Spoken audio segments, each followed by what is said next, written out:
indivisible, with liberty and justice for all. Thank you, Tom. Would you take roll, please? My pleasure. Chairperson Fox? Here. Chairperson Vice Chairperson Mitchell? Looks like he's absent. Secretary Murphy is here. Trustee McMullen? Here. Commissioner Grissom? Here. Commissioner Mayer? Here. And Commissioner Ekman? Here. All right, thank you. Item 4, approval of our agenda. So moved. Support. Motion from Ekman, second from Mayor. Any changes? All those in favor say aye. Aye. Opposed, nay. Motion carries. Next up, item 5, approval of meeting minutes. Make a motion to approve our meeting minutes of July 24th. Support? A motion from Grissom, second from Murphy. Any changes? All those in favor say aye. Aye. Opposed, nay. Motion carries. Next up is call to the public. We have 2 this evening. And if you have attended meetings before and the meeting was a public hearing, at that agenda item, you were allowed to participate and speak at that time. Neither item this evening is a public hearing. So if you have any comments you would like to make on either item 7A, B, or anything else, now would be the time, or at the end of the meeting. So I'll ask, would anybody like to come forward? Sir, Sure, come on forward, give us your name, address, and my name is Michael Kane, and I live at 2532 Pepper Court in Heartland. And I've been here for 41 years, and I've been studying the Michigan traffic situation as long as I've been alive and driving. And the founding large property owners in the community have asked me to come here tonight and just discuss a little bit about what we're doing and what we're planning, particularly in relevance to the Sheetz project, particularly in relevance to the intersection and the congestion and the issues we're having at that intersection. I took it upon myself, and I'll pass out some notes in a minute, but we have a very dangerous, very restricted intersection at 23 and 59. And it's caused a lot of accidents already. It's had a lot of restrictions, a lot of backup traffic, all the way to Bullard Road and west, but quarter mile sometimes. And we've had a lot of restrictions to our first responders, our inability to get across town, because we have the only east-west road in Livingston County, you have to be M59. It's not a great design. I don't think it's anybody's fault. I think Sheetz is a great company. I think it's genius that Chick-fil-A is going to move over to the Big Boy location, that all the businesses in our community, and I've watched this for decades, have struggled being too close to that intersection. And we've got vacant buildings there right now. Burger King filled, and Walgreens filled, and some others have filled in that corner and struggled to keep the volume going due to traffic restrictions, in and out, egress issues.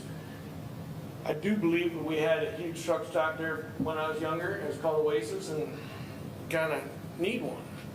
We need a big truck stop. We need a gas station. I got a large bus with a Cadillac tow car just a half mile behind this building, fixing to go up north on vacation myself right now, and we need a place to fill up. We need better competition.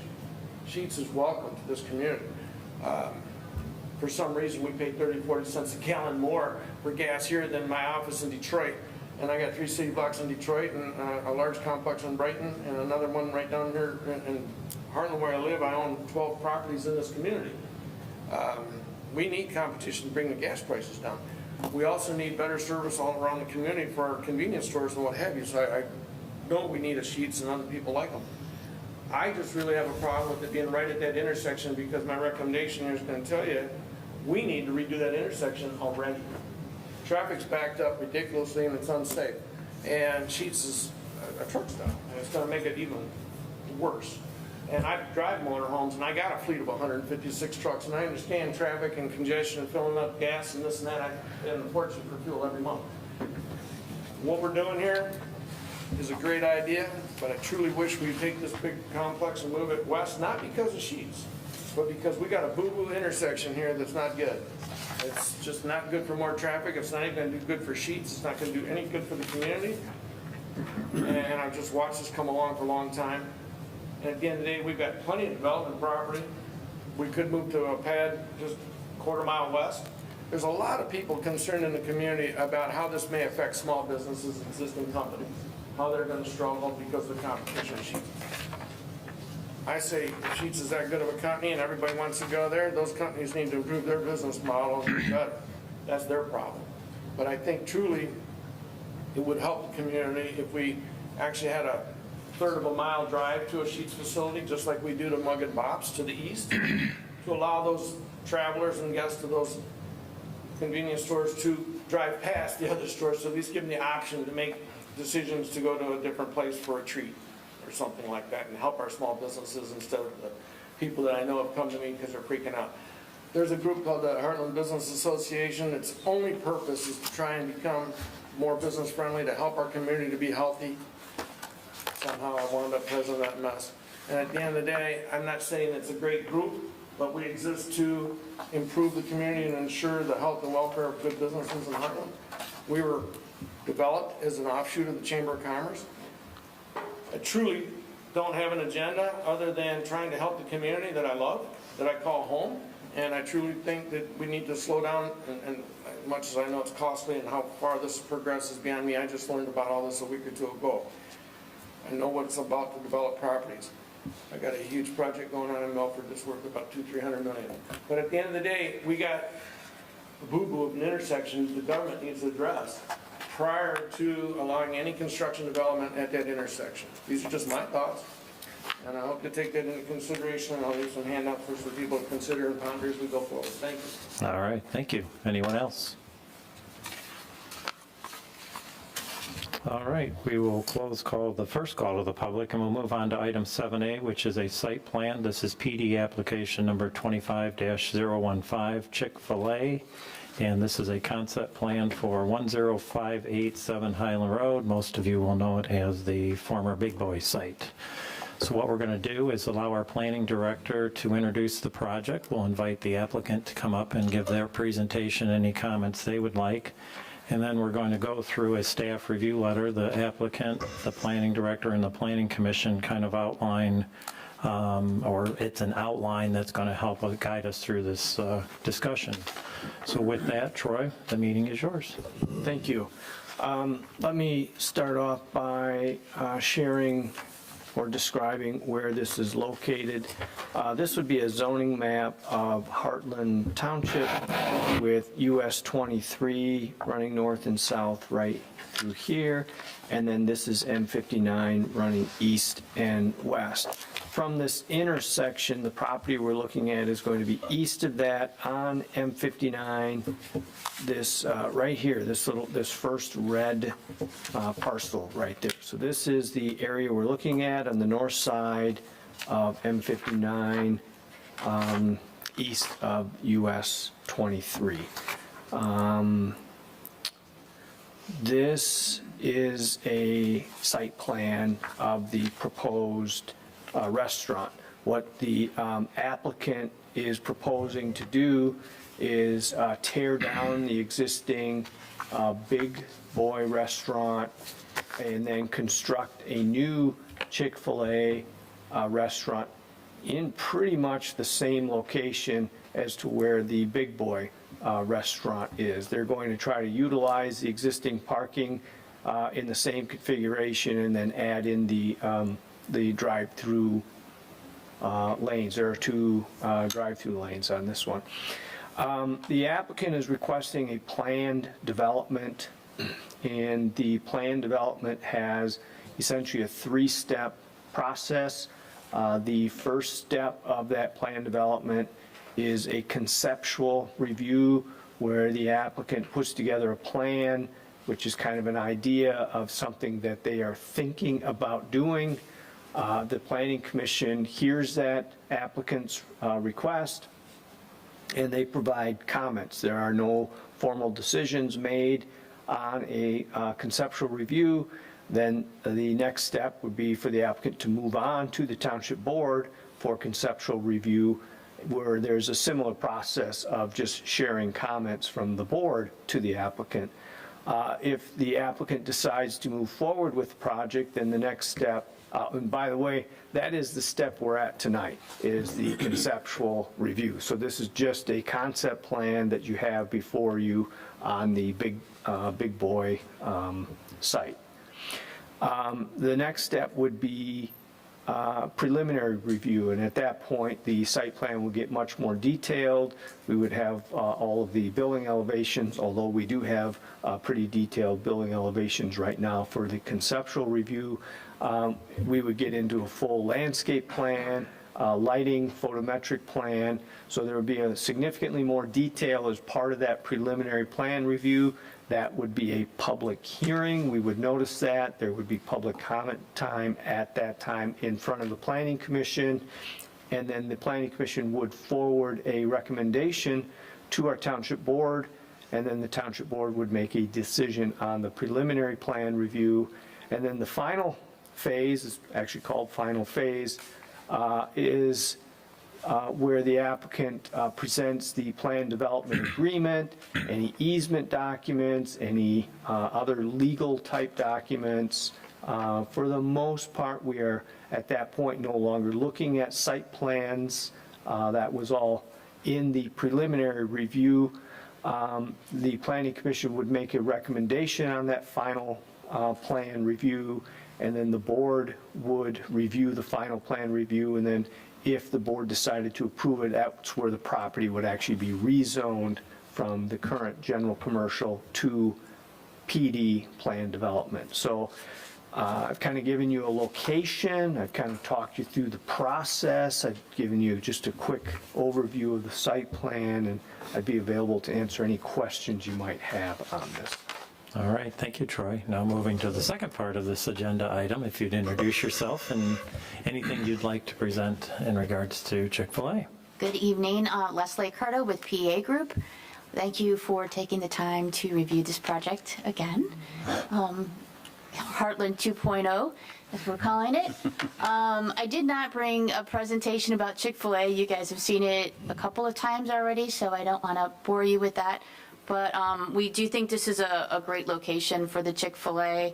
We are intending to reuse as much of the exterior of the site as possible, including some of the curbing, stormwater if we can, that sort of thing. But we just think this is a really good location. We look forward to, I actually drove by it and took a bunch of pictures, so it could use a little refresh. So we'll look forward to moving forward and making that site look really nice.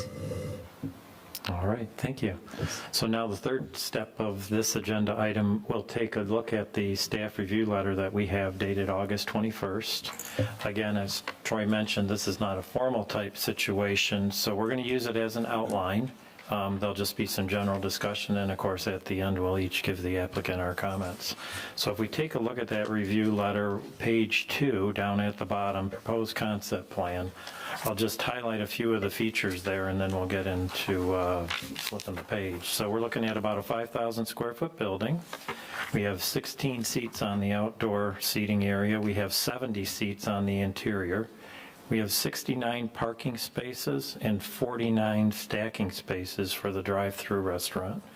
And we have 2 flat-roofed metal canopy structures. If you've driven by Chick-fil-A before, we know what those look like, and Troy probably at some point will toss a picture up for us. So if we move over to page 3, zoning information. Troy, you want to touch on that for everyone, please? Yeah, as I mentioned, the property is currently zoned general commercial. The applicant certainly could have applied for a special use permit for a restaurant with a drive-through in the general commercial. However, the applicant is proceeding under the plan development process for this project. So that's where we're at. Okay, any questions on that? All right, we'll move down. Next up, parcel size. PD requirements are a minimum of 20 acres. This is 1.65 with a recommendation from the Planning Commission. The board can accept that, and as we know, we have many in this community that are under 20 acres. Site plan layout and circulation.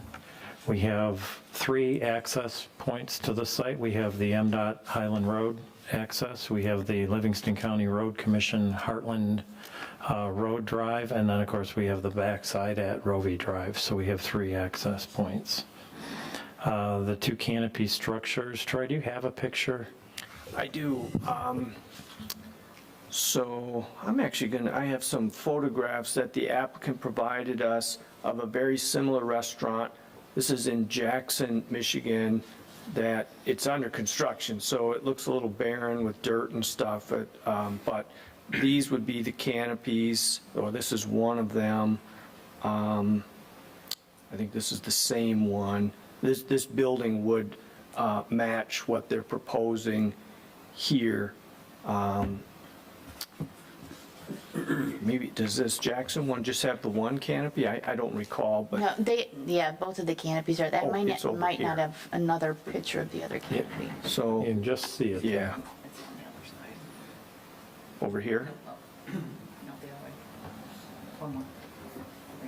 Oh, yeah, it's over here. Yeah. Yes. So there's 2 canopies. So you would have one, it's a little faint here, but there's going to be one here on the east side of the building, and then there's one on the west side of the building. So you would, there's 2 drive-through lanes. You would come under the first canopy over here, and then as you wrap around, you would be under the second canopy. This is probably the pickup area where they would serve your meal to you, over here. Okay, any questions on that? I do, yeah, a comment, actually. So on that page, Troy, if you can go back to it Oh, on page yeah. 3, I'm just thinking about down a tiny bit more, if you could. Hold the page down, the other way, yeah, a little more, yeah. So up, nope, a little more, keep going. Other way. This page here you want to see? Correct, Okay. yeah, 3. All right.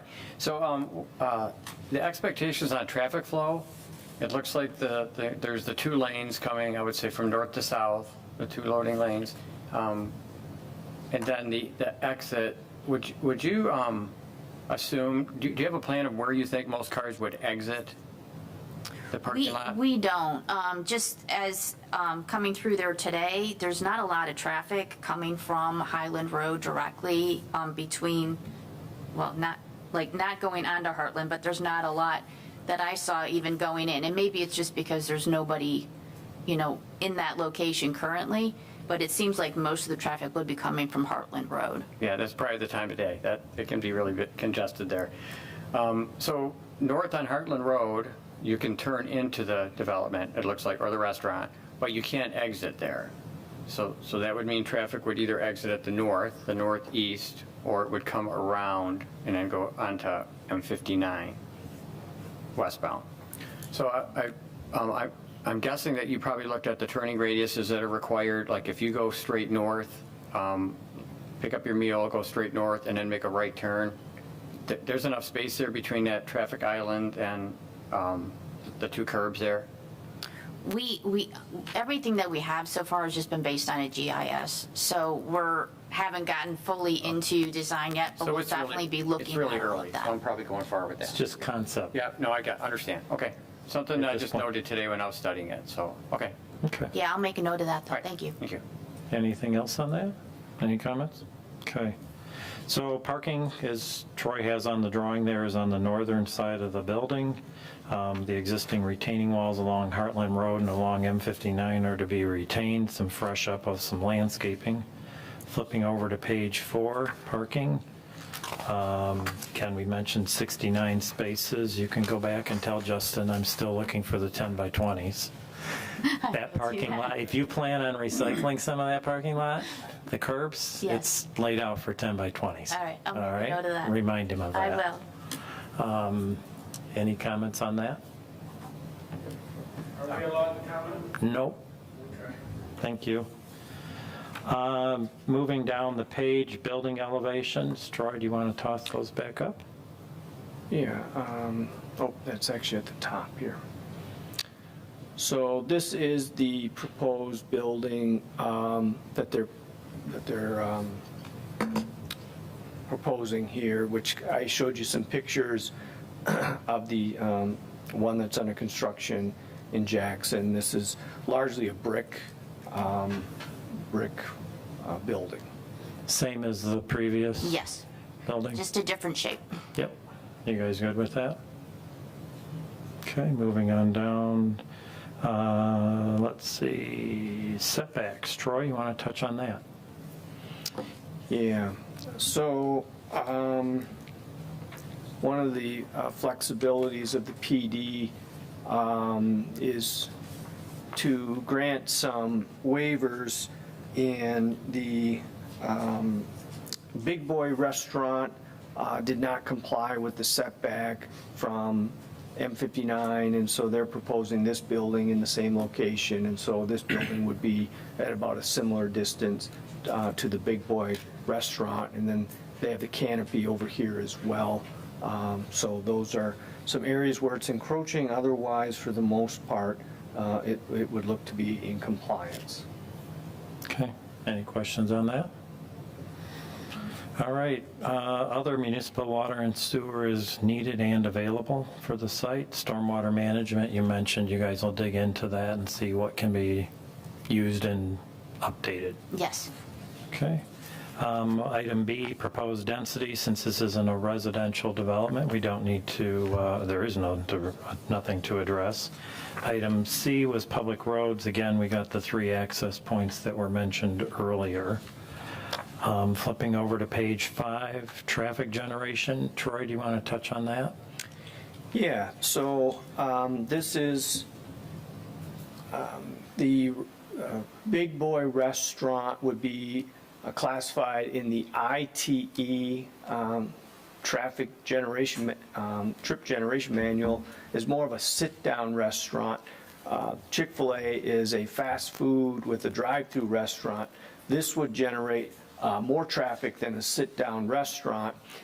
So we have been in discussion with MDOT, as well as the applicant has been in conversations with MDOT, and whether any improvements will be needed on M59. I don't have an answer on that question right now. And then whether or not any improvements would be needed here with the County Road Commission. And again, I don't have an answer on those right now, but we've had some preliminary discussions. The applicant will have to submit some traffic study information to those agencies for them to further evaluate. But my preliminary conversation, they're not changing this curb cut. This already exists. They're not changing this curb cut. That already exists. And then on the north side, Rovey Road is a private road, and that already exists up there as well. So at this point, I don't have definitive answers for you, but we'll just continue to work with MDOT and the Road Commission on if anything is needed, especially with respect to the access points, and if they have to be shifted, modified, or tweaked, that would probably come up in the preliminary review. But for the public's benefit, we wouldn't expect any answers on any of that at this point. This is way too early. Yeah. Okay. Any questions on any of that? Okay. Item E, internal vehicular and pedestrian circulation. I mentioned the 16 outdoor seats. Troy, can you just show where that is? Yeah, so it'd be on the north side of the building. This is their outdoor seating area right here. Okay. Questions on that? All right, utilities, you're going to need some sewer and water RUs, as was mentioned. They're available, they're required. Design details, this is a single building built at one time versus a phased development of multiple buildings, so no pattern book is required. Your plan at the next meeting with them will be your design details. Open space, again, we have a requirement for it. They're going to have to show it to us. Landscaping, you'll need a plan. You know that. We're well versed For the with what you public, need. for the public's benefit, we did this multiple times with them, so we're not blowing by this. This is stuff that they're very much aware of. Dumpster enclosures, you'll need to meet the ordinance. Troy, do you want to point out where that is, and are there any comments on that? It's right over here. So the truck would be coming from the north, traveling south, and would pick up the dumpster bins and then would continue south onto M59. Okay, any questions on that? Exterior lighting, you know, you need a plan, photometric plan, downward directed shield lighting, keep it on your site, Yes. all those kinds of good things. You know, you're required to give us a recognizable benefit list. I assume you'll just pull the one up from the Burger King site. Flipping over to page 6, we have DPW, engineer, fire authority. There are a few comments, but not much at this point in time, and those are all agencies you've worked with Yes. previously. Are there any other questions, or are there any questions? Yes, sir. Yeah, stacking for the drive-through, you have 49, and Troy, what is required? 10. And what is your typical average Chick-fil-A have for stacking? Our kind of sweet spot is about 35. 35. And what did the other design have? Ooh, For I Harvard. want to say 45. Yeah, it was This has closer one. to 60. I think it was way up there, wasn't it? I thought it was 46. Oh, was it? Okay. So maybe, Yeah, yeah. Okay. ample. Do you have any clue what the stacking was for the one by the old mall in Shelby Township? Oh, Shelby Township, I think only had 25. Okay. So that, Right. yeah, that we know that It had a that stacking site's problem been a bit in of the a first problem. 3 or 4 weeks, but then it dissipated, Yes. and that only had 25. Yeah, that only had 25, right? Okay, so 49 is still. Okay, another comment I had. So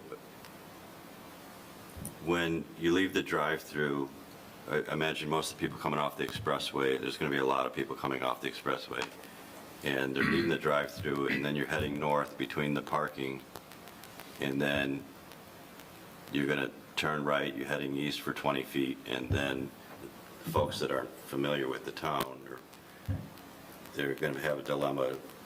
Do I go right? Do I go left? Because they can't go back onto Heartland Road. So for the folks that are going to go, excuse me, to the private road, when the private, excuse me, the private road, when it goes back out to Heartland, it's right turn only, isn't it? Correct. Yes. So they're going to get confused. Could we get some signage Absolutely. at that point? Directing back to the expressway, they'd have to turn right, go back onto 59. Because it gets to be a cluster on Heartland Road.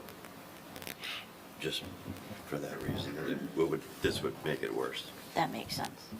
That was it, thank you. Thank you. Okay. Any other questions? Are you just saving it up for your closing comments? Sue, would you like to let them know what you think of their plan, and are you there? I saw you studying. Yeah. No, I think we're all really excited that you've looked at this site, and it feels like it fits so much better. I'm just looking forward to seeing the next level, but I think everybody's breathing a great sigh of relief. Thank you. Yeah, perfect fit for the site. Okay. Yep, I would agree with the comments, and just glad you're in Heartland. Glad you, Burger King didn't work out for whatever reason, and now we're looking at Big Boy. I think it's great to use the site. Yeah, very good. I think it's a great layout. I'm glad that there's 3 entrances and exits. Gives a lot of opportunity, especially for local people getting around. Certainly going to appreciate the number of jobs that it brings in Heartland. And this layout, having 5 times the stacking that we would require on a commercial, is really fantastic, because of course that's one of the big complaints that people have about Chick-fil-A, is the potential of spilling over. I think it's going to be great. Maybe the only thing you could do to improve on it would be to make sure that you have a Slim Jim on the menu. And kind of, just to tie it into the big. I'll see what I can do. Summer? Basically the same comments as everyone else. Okay. My comment would be is if you wanted Chick-fil-A in Heartland, I think this is a win because you're still here. If you didn't want it at the previous site, it's a win because it's not there. So I think this is a good idea. Great. All right. And Okay. we look forward to seeing you next time. All right. Thank you very much for your Alrighty, comments. thank you. Appreciate it. Yep.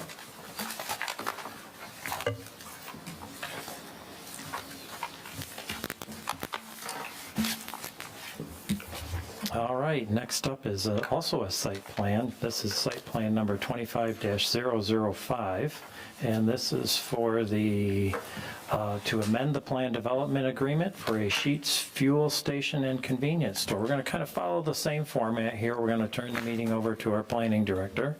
He will introduce the project. We'll then turn the meeting over to the applicant. They can give any presentation or comments they like. And then we'll go back and take a look at the staff review letter that we have on this project. So with that, Troy, the meeting is yours. Thank you. Thank you very much. Let me start off by explaining where this property is located. Again, I'll start with this zoning map with US 23 going north and south right here, and M59 going east and west right here. And from this intersection, we're actually going west. And we are going to be this property that is on the north side of M59. It is actually on a corner with old US 23. It's on the east side of old US 23. And actually, these two properties right here, one is a Chase Bank, which is still there, and then the other is a Walgreens, which is the applicant is pursuing that property. The Walgreens unfortunately did close down a number of years ago. These two were done as a planned development, so this property is already a planned development. And when this planned development was approved, the applicant for that only identified those two uses as being permitted in that planned development, the Chase Bank and the Walgreens. So the applicant has two requests before you. One is a site plan to basically do a new building on the site.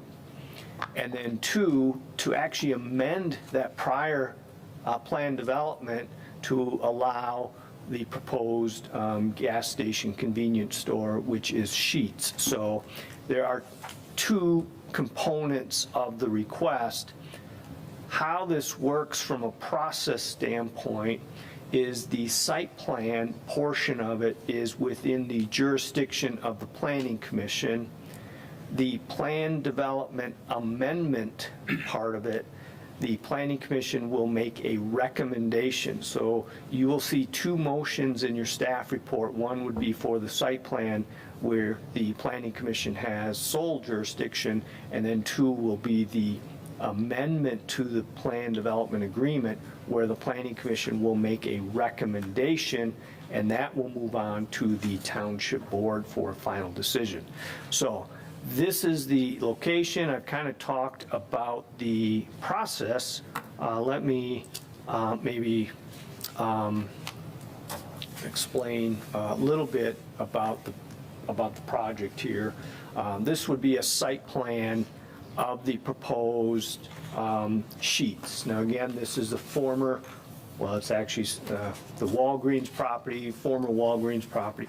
So just for our bearings, this is Highland Road or M59 at the bottom of the monitor, and then this is old US 23 on the west side of the property over here.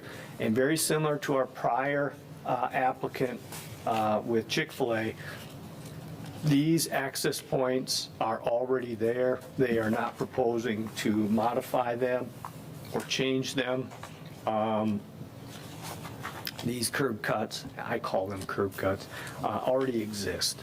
So the applicant is proposing to essentially demolish or tear down the Walgreens building, and then this is kind of a redevelopment of this site. And it's a little different than our first case. They're going to relocate the building in a slightly different location. So the building is located in this area here, and then the gas canopies would be located east of that building here. And as you would come in to it, there's parking throughout the site here that you can see. And they would have connection to the Chase Bank site as they previously did. They'll have access out to Old 23 as well as access to M59 as they currently exist. So this is general quick layout of it. I've kind of talked about the process. I've talked with the location. I'd be more than happy to answer any questions you might have. All right, thank you, Troy. Good evening. Good evening, everyone. My name is Alex Sawicki from Sheetz. You can find me at 39300 West 12 Mile Road, Farmington Hills, Michigan. I want to thank staff and thank all of you for having me this evening.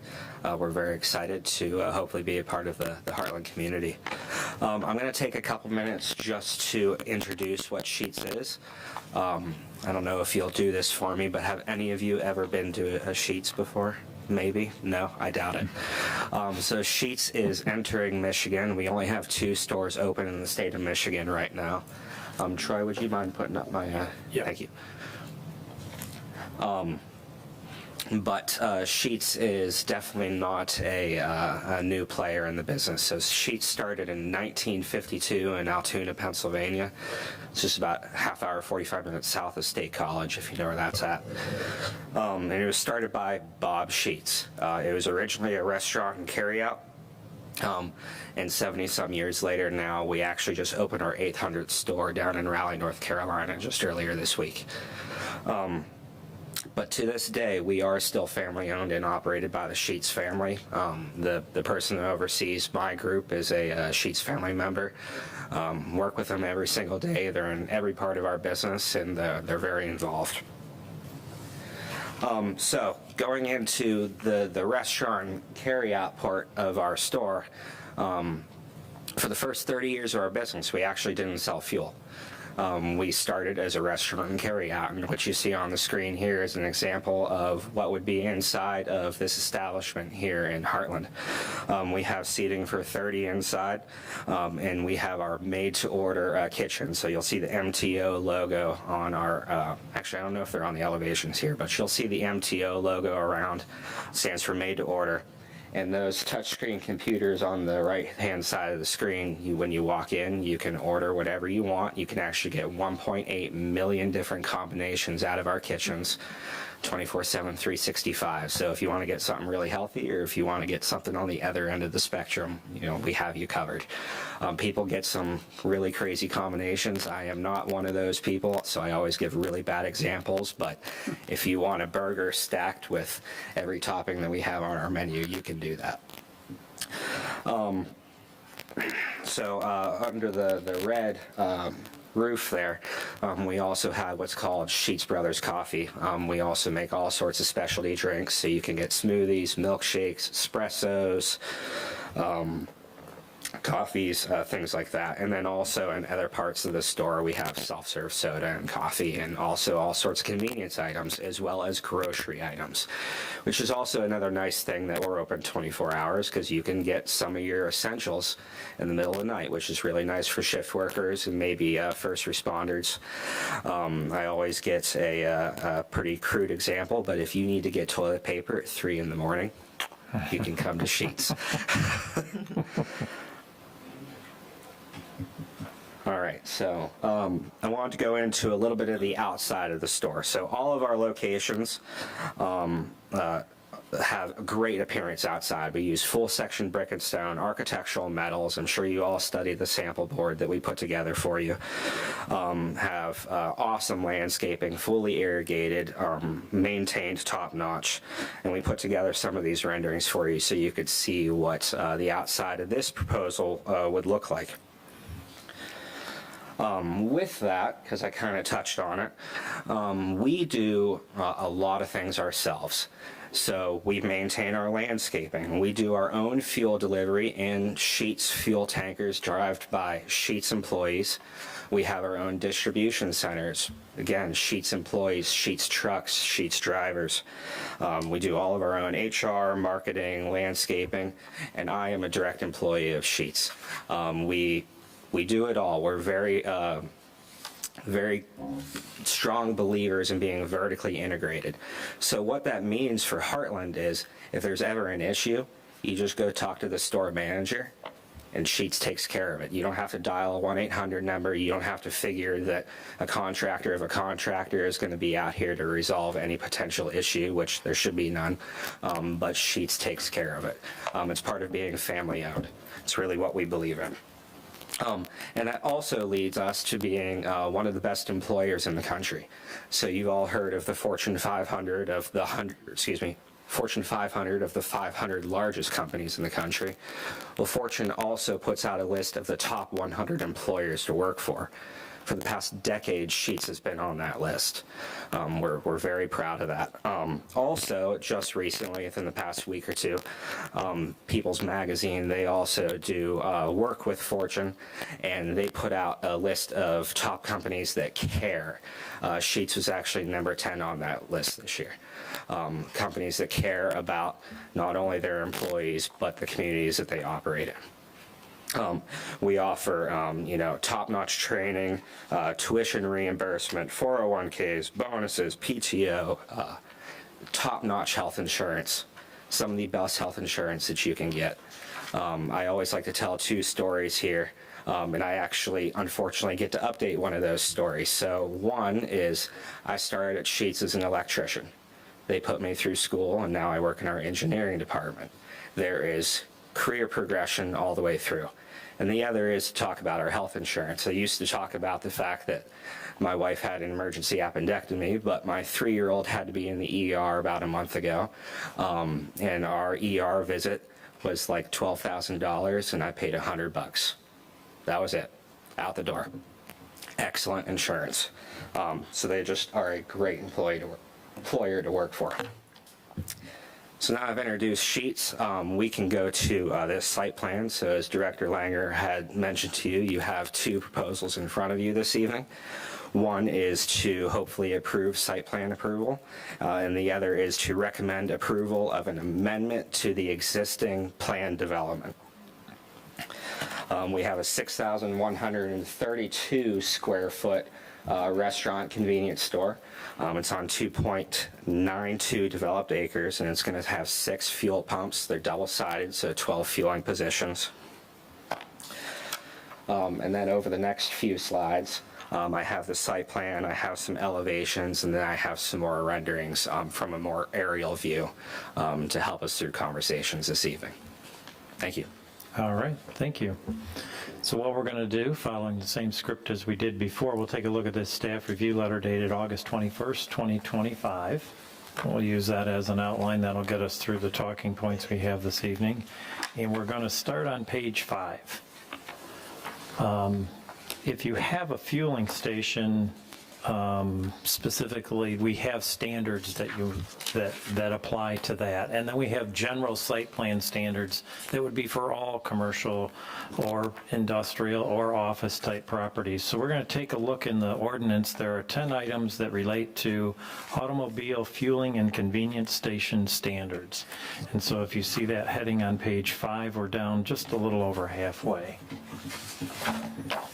The first standard is frontage. All these uses must have access to and from a hard surface major thoroughfare. And as we know, both 59 and 23 are both hard surface. The minimum lot width requirement would be 200 feet as I said, at a minimum. We have 350 feet on Old 23, and we have 215 feet on M59. Minimum setbacks, pump islands need to be a minimum of 40 feet from the public right-of-way. Theirs are 137 feet. And their overhead canopies need to be set back at least 20 feet, and theirs are set back 130 feet. Any questions on that? Comments? Flipping on over to page 6. We're going to hit the lighting comment a little later in the meeting when we get into the general standards. Ingress and egress, we have a minimum driveway width of 30 feet and a maximum of 40. These are in excess of that, plus I guess, Troy, your comment is they're not changing them? Yeah. So they're, That's correct, they're not changing. And I should correct, I misspoke. We do have an email from MDOT, and we do have an email from the County Road Commission approving these locations. So they will not have to modify the locations. Now, they are still in discussions about what modifications they might have to do inside of the right-of-way. So I just want to make sure I clarified that. okay, so driveway location's good, traffic's not approved. That's correct. Okay, everybody got that? All right. Layout, gasoline pumps shall be located so as motor vehicles are not extending over landscaping, sidewalks, streets, buildings, adjoining properties, and as we can see, the pumps are in the middle of the site, and those would also comply. Screening, when abutting a residential district, Troy, we have no residential districts anywhere near here, so no screening is required. Outdoor storage is not permitted unless it is a defined area. And Troy, could you point out where that is? So they have an area on the south side of the building where they have some screening walls and their items that they might have outdoor display areas here. So you guys are aware that's where it goes, and if it's outside, it's not permitted. Yeah, we'll have one ice chest and one propane chest inside that enclosure there. Okay. Any questions on that? Okay. Traffic impacts. Troy, you want to touch on that a little bit? Yeah, so the applicant has provided a traffic study to MDOT as well as Road Commission, and as part of that, they are proposing some changes to the signal timing during some peak hours. So that has to be approved by MDOT. MDOT would have to accept that, and so I think they're still in those negotiations with MDOT. But that gives you indication of what type of changes might happen to the intersection as a result of this project. Okay. Questions on that? Okay. Lighting. We're going to hit that just a little bit later. Again, it comes up, but we're going to hit that a little bit later when we get into general site requirements. Flipping over to page 7, we have some groundwater protection program requirements. Troy, can you touch on what that would be? Yeah, unfortunately, this is not an area where I'm an expert in. So every project that comes in, we require what's called a PIP plan, which is a pollution incident protection plan. Most of the time, you don't see these PIP plans here at the Planning Commission, but any project, we typically would have a review of making sure we're not going to be contaminating groundwater, making sure we've got containment so that if there's a spill or a leak of some sort, that it's not going to go into the drainage or the groundwater.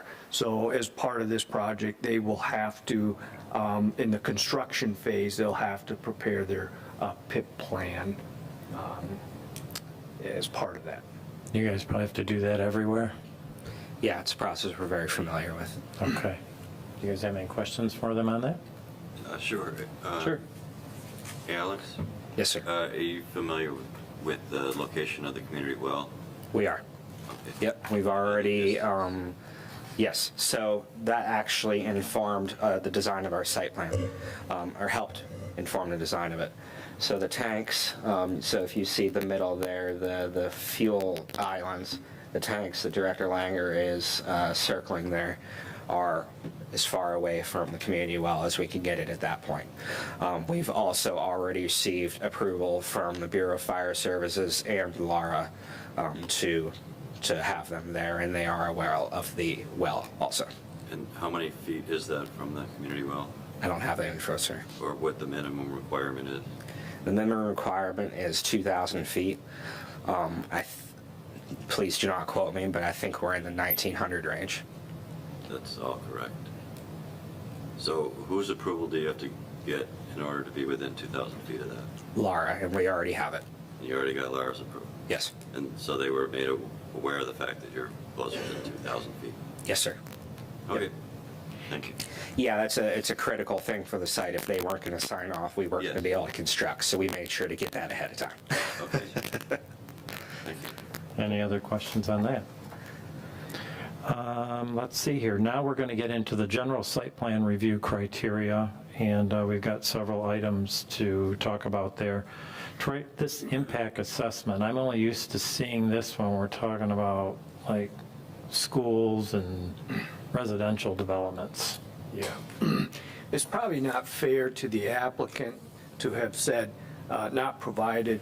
An impact assessment's outlined in our zoning ordinance under section 6.2, and it's designed for if you have wetlands on your property, if you have wooded areas on the property, that you give some site conditions as to what it is. It also gets into traffic, it gets into a site description and layout. They have provided a lot of that stuff in other means, and then this is a developed site. So we're not looking at wetlands and woodland areas that might be cut down as part of that, or poor soils or things of that nature like you might get on a undeveloped site. So if that helps explain that. Okay. Any questions on that? Good down there? Okay. Traffic generation, Troy, you touched on it. You want to add anything else? I'm not a traffic engineer. I try to avoid this topic, but I'm often thrust into this one. They have provided a traffic study. I only included the executive summary. They're relying heavily on the ITE manual, which I've raised numerous times through several meetings. So they are proposing some changes to the intersection. Again, they need to have MDOT accept that and approve that. Okay. Questions on that? Dimensional standards, probably another topic for you, Troy. So actually, this kind of, if it rolls over to the next page, basically what we have here, I am going to switch to a aerial image. This is a aerial image, and again, just for our bearings, this is old US 23, and this is M59 at the bottom, and this is the Walgreens building. And effectively, what we are doing is, this was a PD, and so we are developing within this same developed area of this site. We are not encroaching any closer to Old 23 or to M59. The building is shifting further to the west, but it would be no closer than the existing developed portion of the site that was Walgreens, that was approved as a PD. We put all the specific setback distances on page 8 of the staff report if you want to see those, if that makes sense. Questions on that?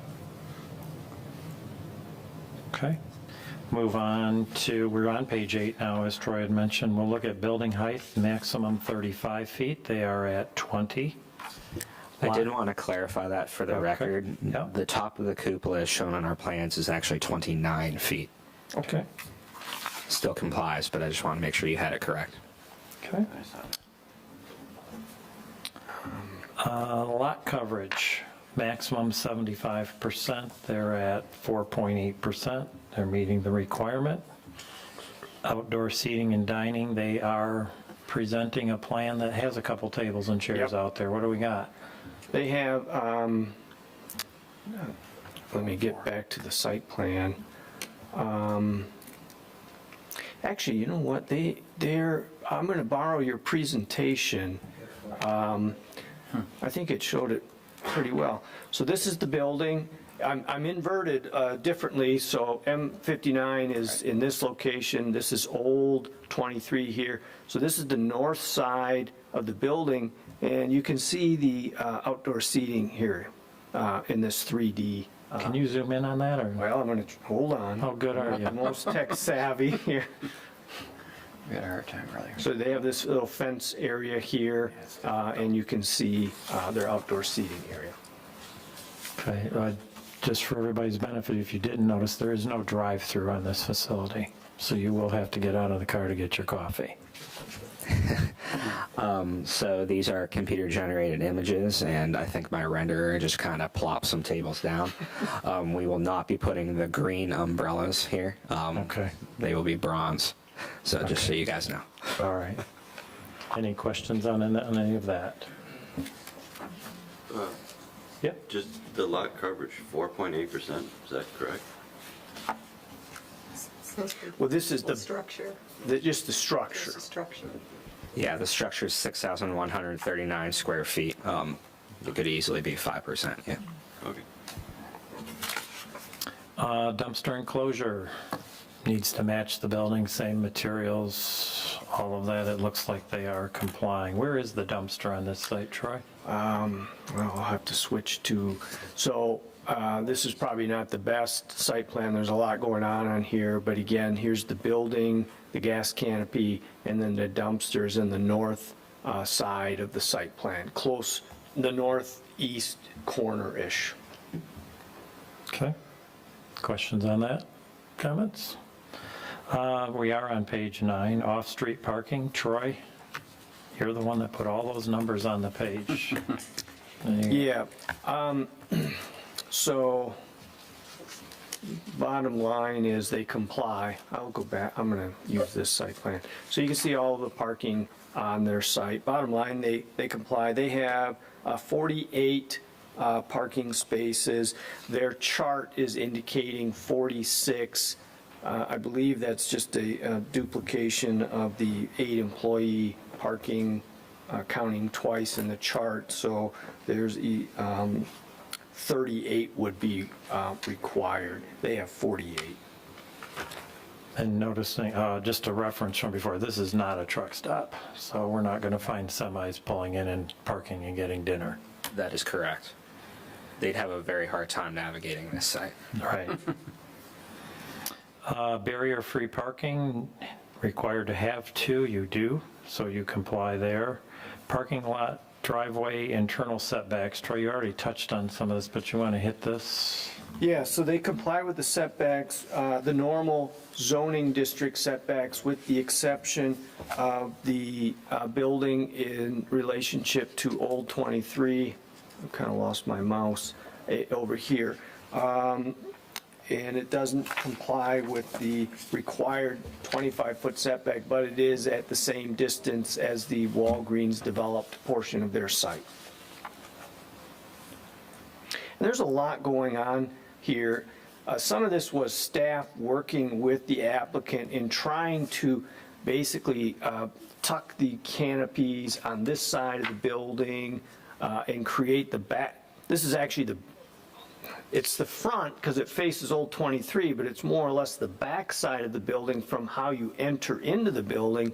And we've attempted to address this side of the building up with some fake windows, if I call it. They're windows, but they don't look into the building. That's more of a storage area on that side on the inside of the building. But I don't want to paint the picture that this is totally the applicant's idea to do this. This was kind of part of the process in working on this site plan of trying to fit this in the best way possible and staying within the developed portion of this site that was already done as part of the Walgreens project.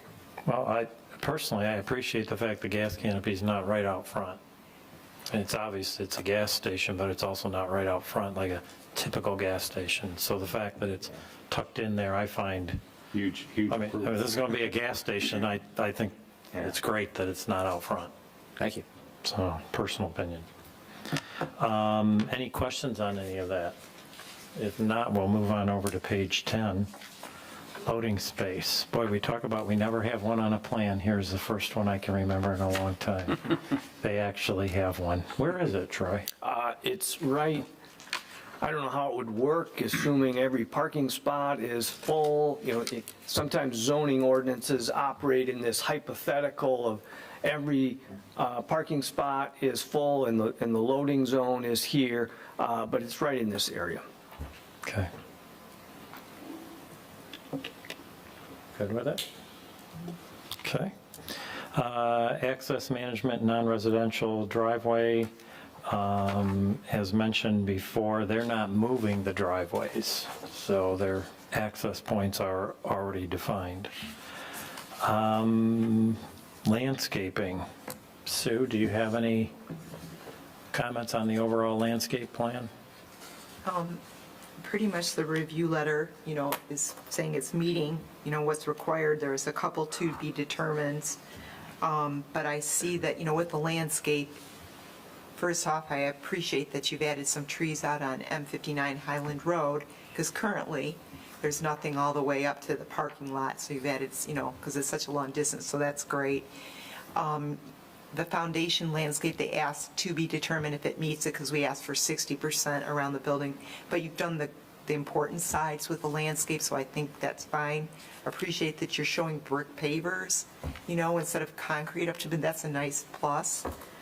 The narrow median island that you've got between the parking lot and I guess Chase Bank, well, I don't quite understand it. I like it, but I just don't quite get it. Why it's there? Yeah. Great. So, if you remember from our discussions earlier, the tank field is Yes, just on the right other there. side of that. While the concrete is 10 inches thick and there are safety systems galore, if we can avoid direct traffic over it, we try to. I see. So we try to put them usually in inconvenient spots so only our tanker can get to it and I not see. ordinary traffic would drive over it. Okay. So that was in an effort to keep the customers coming through the Chase drive-through from pulling straight ahead. Because internally, you've got quite a lot of concrete, you know, and you're trying to break it up, so I was just trying to understand how that is. Correct. Okay. I think that's it. The last comment they mentioned is once you figure out maybe where the ground equipment is, make sure it's screened. That's just a later comment. I don't really have anything else. All the material looks very hardy, you know. It looks well laid out, and as you said, we'll look at that maintenance of yours later. But I appreciate what you've really done. What a lot of people don't do is when you drive in head-on parking, you've left a little room for the car overhangs. And that was smart too, because a lot of times that does not work in the long run. So it looks like you've done this a couple times. Over 800 locations we've Yeah. learned to think now. I do have a question. Troy, the items that are marked to be determined, will we work with you administratively to resolve those? Yes. Great, thank you. Yep. No, anybody else? I think I saw your I have hand. a few comments, please, Alex. The positive, I like the west side, which is got a lot of foundation plantings and the trees that kind of break up that straight line of a building there. That's great. Question, the irrigation system, I couldn't tell from the 2 pages for irrigation plan. Do you intend to do the lawn irrigation between the sidewalk and the curbs for both 59 and 23? So we will not be able to irrigate the right-of-way. I can't put irrigation lines in property that doesn't belong to us, but everything right away in, yes. Okay. You've got marked on here, existing trees to remain. You have 7-inch black walnuts, and they're kind of by where you have the propane tanks, just south of those. I'm on landscaping page 1.0. Give me 1 second. Sure. Or it's on the big screen as well. Actually, you know what? Those are We'll not make there. this real easy. I have my landscape architect here. Can I let you try that? So, Uh-oh. Yep. so the black walnuts do not exist, and the 3 ornamentals do not exist. Troy, if you don't mind going to this satellite view, you can see it plain as day. There's 3 locust trees anchored by maple on either side.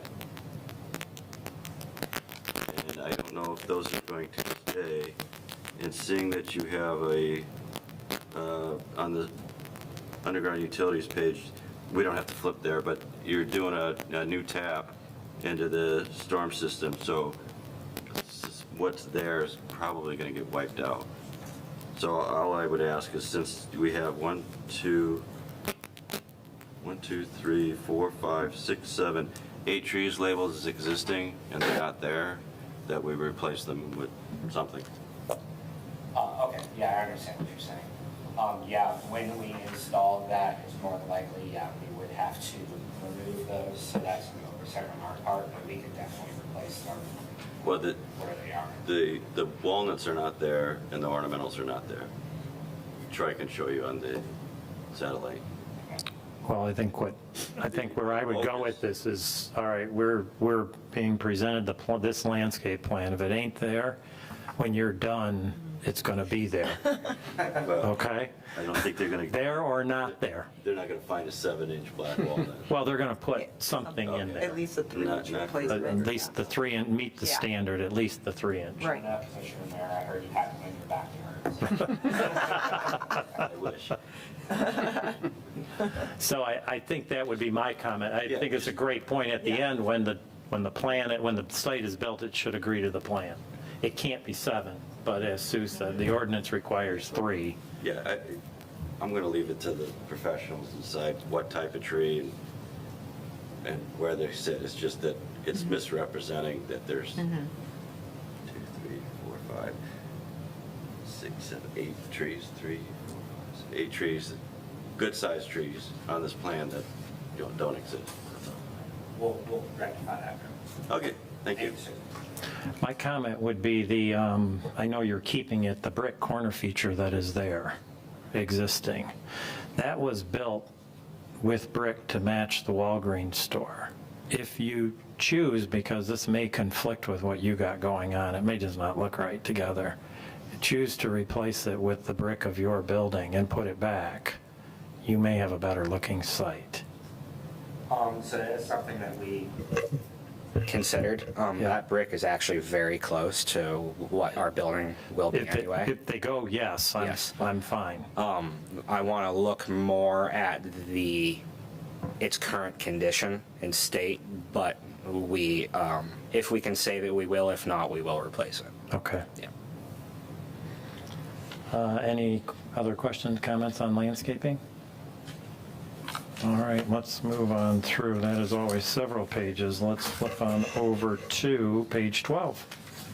Down at the bottom, lighting. Troy, you want to touch on the lighting situation? Yeah, there's just a couple of comments there. One is the average foot candle at the building entrance, and I'm on the landscape plan here, but at the building entrance is above the 5-foot candle maximum, so we'll have to work with the applicant during the construction plan phase to make sure that that would comply.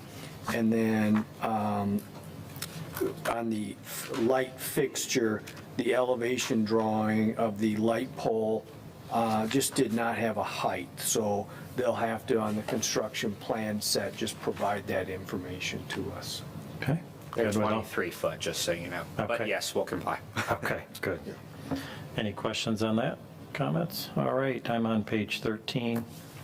Down at the bottom, water and wastewater, you'll need both. Both are available. And then we're going to move on to the architecture. Troy, can you put the pictures up? This is a PD. We can analyze every brick on the building, every piece. But I think you need to do as we've been doing with the PDs. Are you satisfied with the appearance of the facility? If you like the appearance of the facility, then you accept the chart and the materials used. Now, they happen to be exceeding most everything in a good way. But any comments on architecture? I really like the full windows. I mean, that's a really clever idea, and especially with the awnings above them, really kind of gives it that 3D look, and definitely a lot nicer than just saying, oh, we'll put some siding here, brick here, and do different things, you know. I think it looks really nice. Thank you. Anything else? No, but I would like to make a comment about the lighting. Yes. there are some darker gas stations in the community. And, you know, as single women getting on and off the expressway, you know, having it brighter and more visible for them is a safety concern. So I would just like to see it bright. There's no residential, you know, to really be concerned about, but, you know, safety, especially being close to the expressway, is a concern for, you know, single drivers. Are you satisfied with the lighting at Speedway? Do you- No, I'm not. Okay. Do we have one here, like Mug and Bops? I'm just going to give Troy some direction of something to model to. Yeah, that or like Costco's, you know, something brighter. Okay. Troy, could you take a look? Just what we got. If Mug and Bops works, it's right here at the end of the street. Yeah, the Costco you mentioned, that's not in Heartland Township, it's is in it? Green Oak. Green Oak Township. But you also have one by you as well. Not too far from. Green Oak Township, okay. Everybody okay with that? Okay. All right. So architecture, everybody's good with that? Looks nice. Okay. Fuel island canopy design. Troy, just want to show the picture of it. It is unique Yeah. compared to what you typically would see.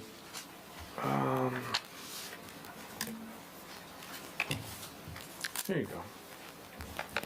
So it has brick columns and it has this kind of a girder steel underside part of it, and it has, I don't know, it's a gas canopy. It's not the Mona Lisa or anything. No. It's just, but yes. It's a Well, you little put it different. in the letter, so I cover it. I think it's the Mona Lisa. There you go. Yeah, so it's a flat deck canopy. Most canopies that you see at fueling stations are pretty flat. If you look up the old canopies that Sheetz has and others have, you typically see that bubble-like translucent vinyl.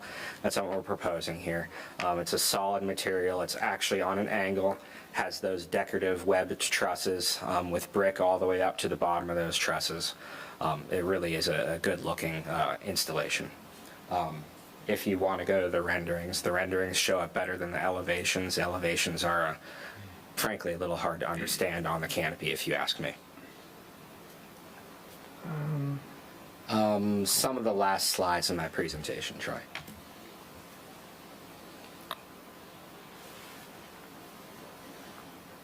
I don't know if this one, if you can kind of see it from here. Yeah. Almost an aerial view.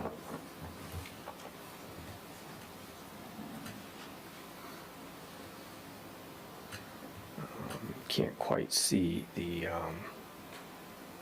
look of the, from the Actually, profile. it might be some of the last pages in your overall packet, I think, has the street views instead of the aerials. They're somewhere, but Is everybody good. comfortable? Yeah, everybody comfortable with it?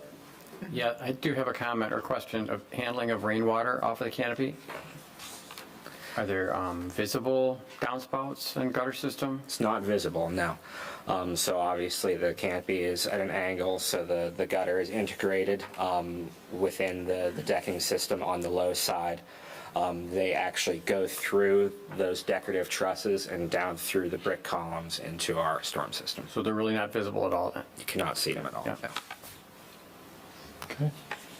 All right, signage, staff handles signage. This is just a site plan, so but the signage is on the building, that's what they're proposing. And then the other topic here, well, let's stop here. Are there any questions or comments on the site plan itself? Any more? Yeah, I Yes. do have a comment. Yeah, I wasn't Yep. really sure when to interject. So it appears that, and maybe we can zoom in here, the distance between the pump faces or the foundation that support the pumps looks like it's 21 feet. That's Let me look at the plan. dimension. 21 feet is pretty standard for us, like in between dispensers, is that what you're asking? Yeah, or Yep. or where your foot would kick, yeah. Yes. Yeah. And so is that is that how all your 800 stores are done, like this, for the most part? They vary a little bit depending on the configuration, so not all of them are straight in line. Sometimes we have 2 stacks, and that will actually make that spacing wider. But yes, that is a Sheetz standard. We've figured out the appropriate spacing to make sure people can get their cars in there and not hit each other, and everyone flows through real nicely. So with 800, I'm sure it's not an issue, but what we have here in Heartland has been, I've noticed that the Speedway that's right across the street has 20 feet between, and this is pretty tight. Okay. Not just if you're driving an SUV, a bigger vehicle, there may not be room for everyone to open their doors. 20 is tight. But then at the north end of town, we have a new marathon at Clyde Road. And I have my tape measure out on the way here, and that is 22 foot 10 between those, and that's very sizable. So I guess just a comment, if you have success with your 21, who am I to say that doesn't work, but 20 is really close. It's too close, I would say, here at Speedway. Okay, thank you. All right, sure.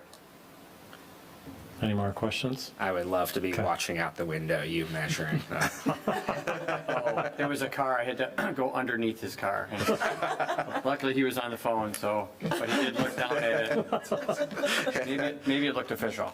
There you go. I don't know. Any questions or comments on the site plan itself? Because I want to move to the amendment to the PD then. Anything else?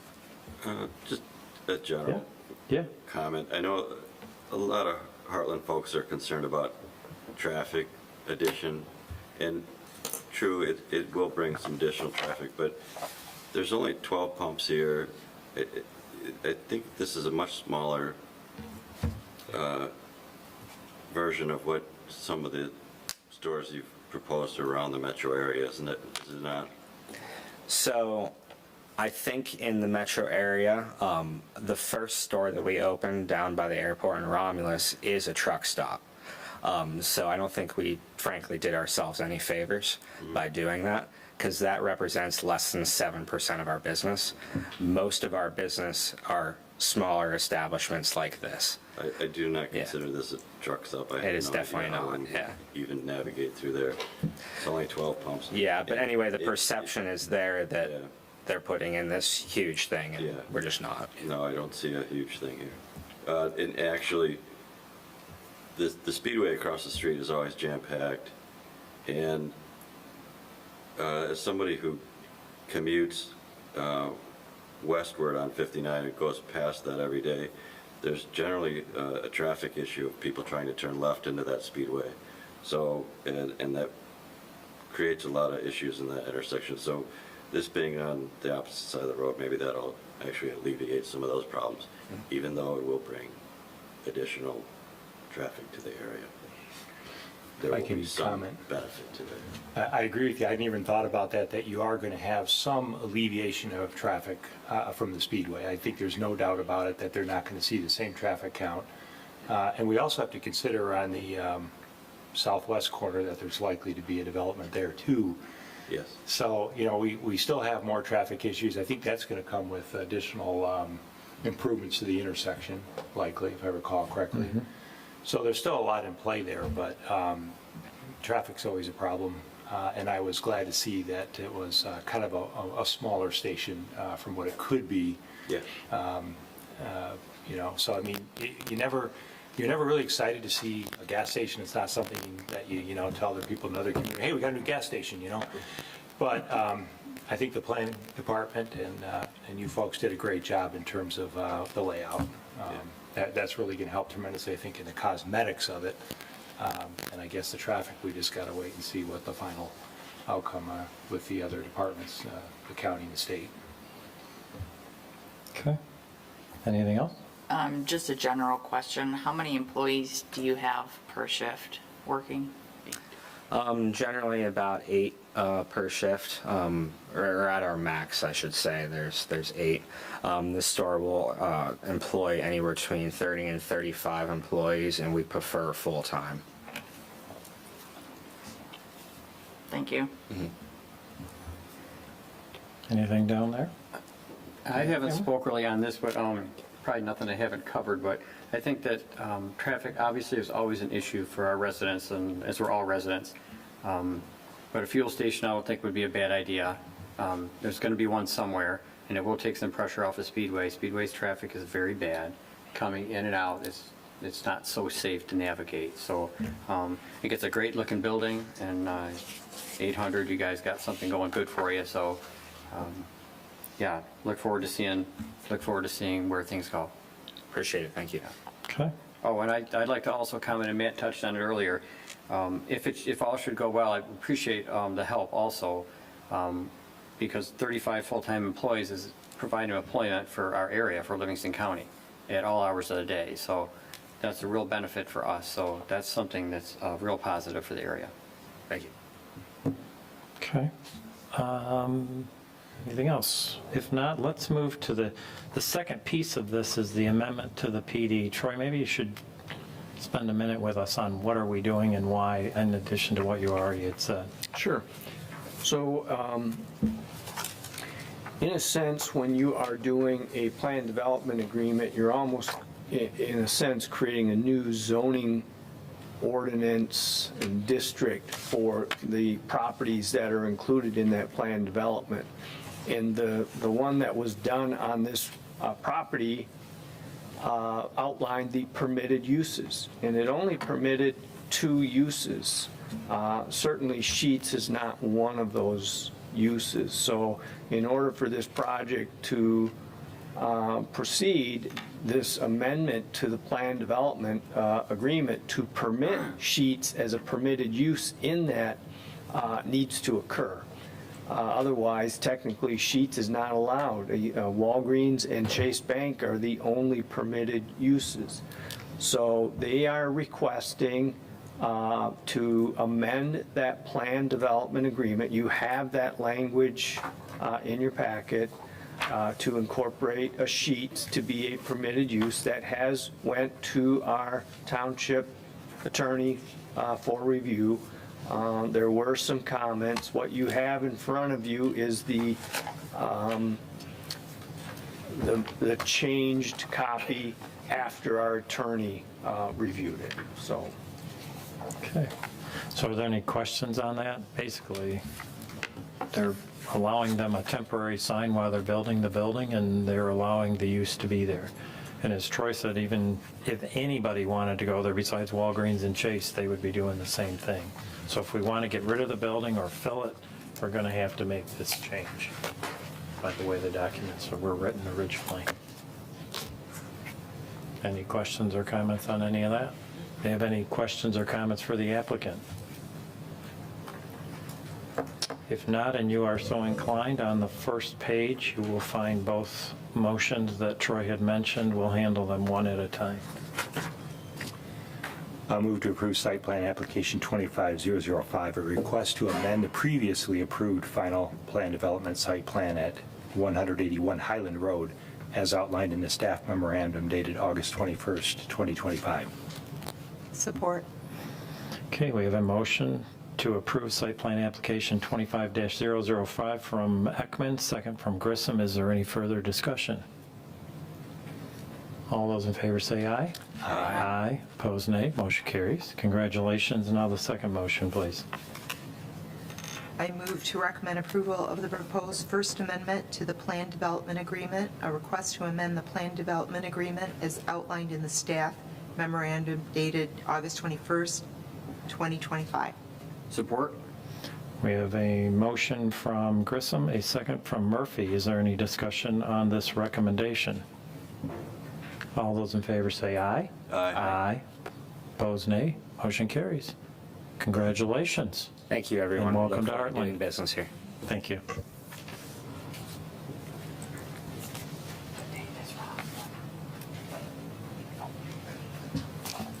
We'll get him. Next up, item 8, call to the public. Is there anybody that would like to make any comments? Just need your name and address and Brian Madden, 1043 Long Lake Drive. I just had a couple of quick comments, both about Chick-fil-A and about Sheetz. One of the commission members mentioned the idea of Chick-fil-A installing signs to help direct traffic to the correct location. I would like to suggest that traffic attempting to get to eastbound M59 be directed up to Rovey Road, to Clark Road, out to 59 that way. Any traffic trying to go eastbound that ends up on Heartland Road or exits back onto M59 will end up going through the Blaine Road intersection, and I think we all know we don't want that traffic trying to go through that intersection. I hope also that the Big Boy location includes deeded access to Rovey Road. I know that there was an issue with the private road at the Burger King location, so hopefully that's, something that they've looked into. As far as Sheetz, I think the main concern there is that any traffic going from Sheetz that is trying to get back to the freeway, which is probably going to be most of the traffic in and out of Sheetz, will have to turn left onto Old 23. Timing changes of the stoplight at M59 and Old 23, I hope that works, but that will do nothing to control traffic that's already coming southbound on Old 23. It will do nothing to control traffic that is coming out of Kroger or CVS, and that exit from Kroger and CVS is almost directly across from the exit from Sheetz. So you've got a lot of people turning in that area and traveling in that area.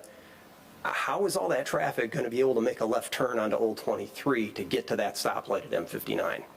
So I don't have any good ideas for you, but I hope you guys can figure it out, because obviously that's going to be the main area of concern. Thank you. All right, thank you. Anyone else?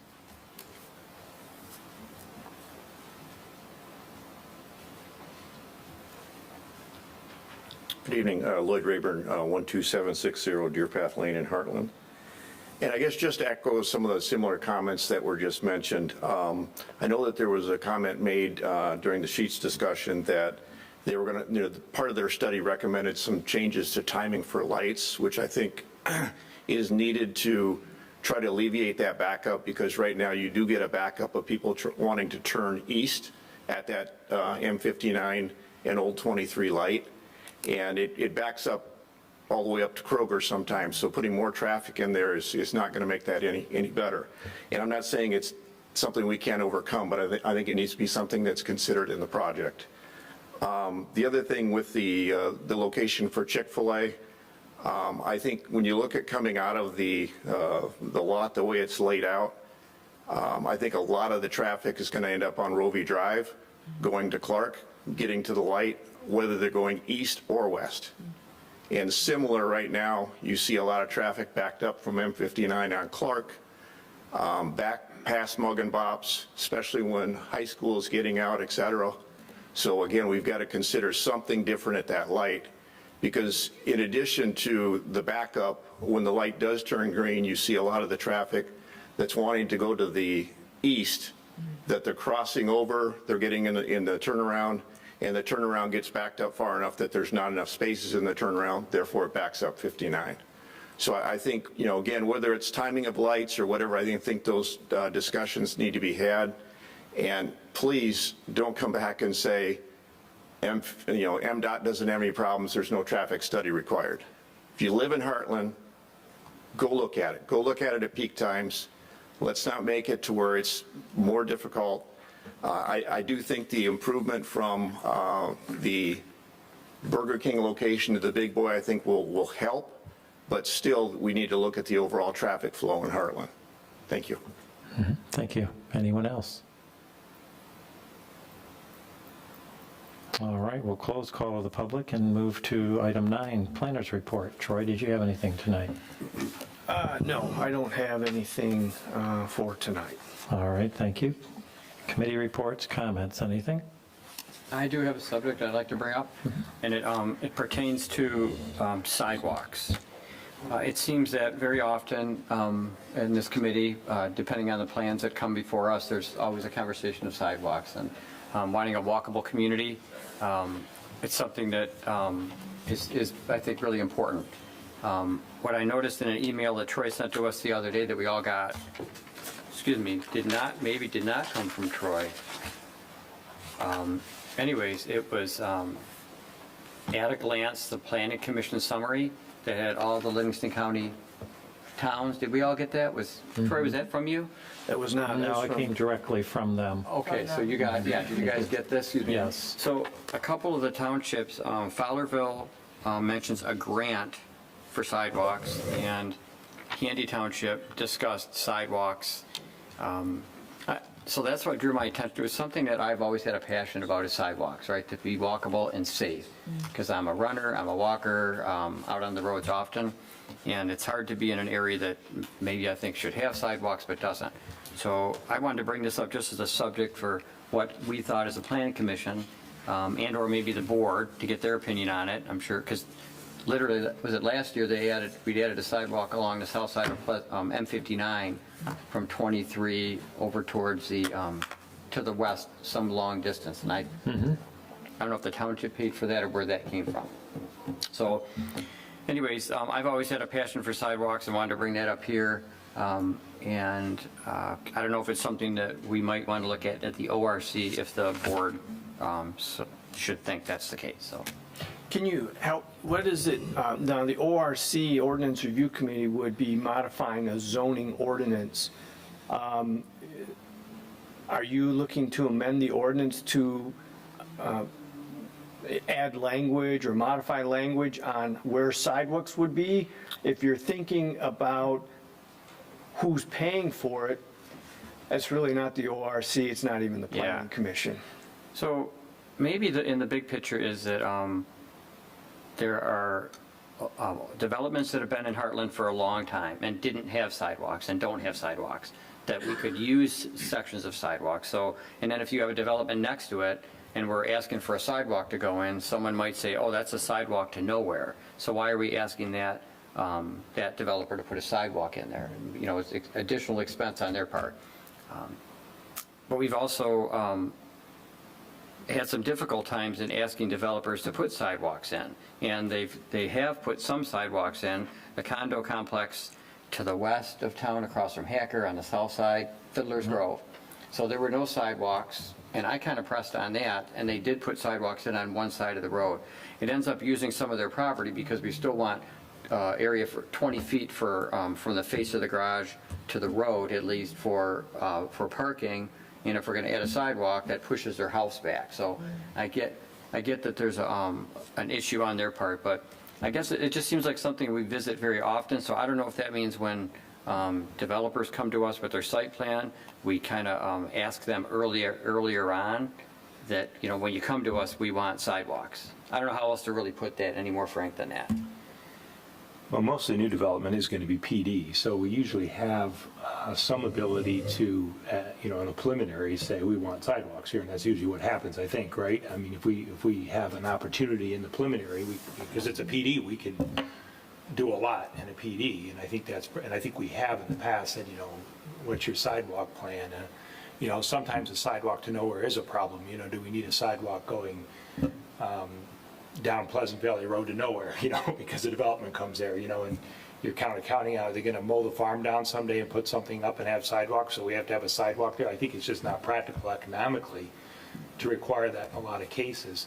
So I like the fact that in PDs we have that flexibility to have that discussion early on, and I don't know if that helps, but to be able to address it then. Not too much commercial going in where they just, you know, come in, and even then, if it is commercial, I'm sure we do have some requirements, don't we, for sidewalks and commercial? Yeah. So that's kind of, you know, unless we were looking at modifying that part, anything in a PD, we have a lot of options to modify just by our demands or requests, you know. Just a thought. So on the south side of M59 going west from, say, you know, McDonald's, the car wash, Heartland Optical, going east from there, there's some segments that there are no sidewalks, but there are sidewalks that go to nowhere. So I get that we shouldn't be there's a lot of areas we shouldn't put sidewalks, but maybe I'm talking about connectors that. I believe we've discussed that at the board meetings, and they're looking into that. Maybe filling in some of these areas that would be reasonable, like we did on the south side of M59 last year or 2 years ago. So Troy, I think I just wanted to bring it up as a subject to talk about, Larry and I joke back and forth about it. You know, Larry says, okay, Tom, go ahead, because I kind of am passionate about that. So maybe earlier on it's mentioned, so we don't have to, you know, go back and forth with it. And just hopefully the applicant can, you know, can work with us on that. And maybe we bring it up the next time we get together with the board again, talk about this as one of our things that we've been troubled with. Good point, yeah, We yeah. seek their help, and as you Yeah. say, Summer, and then they can jump in and say, yeah. Yeah, I know we've joined a group to possibly get grants to address that and to get some financial assistance with that. Great. Yeah, I wasn't aware that there were grants or such a thing, but I did notice it in that email. And then Troy and I spoke just before this meeting, and he said, yeah, that's something that we often maybe will try for. Yeah. And I think Mike Luce is trying really hard to find a place you can cross M59 safely. I've had a couple meetings with him, trying to find a place. Better make a tunnel. I was going to say, it's going But over or He's under? been struggling trying to figure that out. So you can go to the Over or other side. under? Speaking of traffic, yeah. Yeah, we have the one right at Big Boy, you can cross north-south towards Red Olive. Right. You don't see it used often. No. I see high At your school own kids risk. using it. Yeah, Yeah, I wouldn't. That's pretty dangerous. it is one. dangerous. Right. So they're concerned, yeah. Okay, anything else? If not, we need a motion to adjourn, please. Make a motion to adjourn. Or- Moved. Grissom, and we'll give it to Mayor. All those in favor say aye. Aye. Opposed, nay, motion carries. Sorry, Summer. You get the next one. You do get paid by the number of motions you second. They're going to change that. Is that the- Per diem is, by motions made, you're going to be